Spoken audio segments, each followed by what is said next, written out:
retailer had to close his store during the pandemic. That's why he turned his business online, selling his items on Amazon. I'm Serena Carazada, and I'll share with you how that decision cost him more than $1.5 million in inventory. COVID-19 restrictions have created a roller coaster ride for small retailers who are just trying to stay open. From closures to curbside pickup, one shop owner in West Hollywood decided to close his brick and mortar store for a digital storefront as an Amazon seller. Now, the transition seemed really promising, but in a matter of months, he says he lost everything.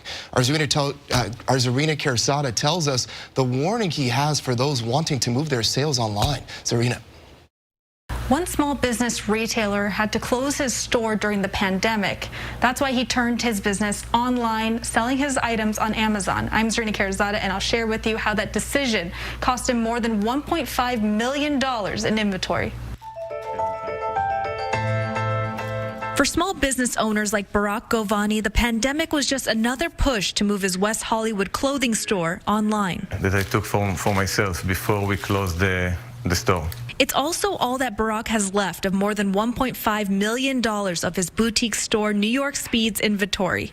After he closed his store, he sent all his merchandise to Amazon's fulfillment center to streamline his now online retail store as an Amazon third-party seller. Amazon, it's the future for what I saw in those days. I didn't know that Amazon will be the thing that will ruin my business. Things were going well until one Amazon buyer stated a Lucky Brand jacket they purchased from him was a knockoff. Despite sending an invoice to the e-commerce giant to prove its authenticity, Barak's seller account remains deactivated, and his $1.5 million of retail inventory has been disposed of by the e-commerce giant. Mario Simonian is Barak's attorney that specializes in intellectual property cases and Amazon seller issues like Barak is facing. He says this situation is common. One of the main concerns that Amazon sellers have is the uncertainty. For example, if I wake up in the morning, is my account going to be suspended?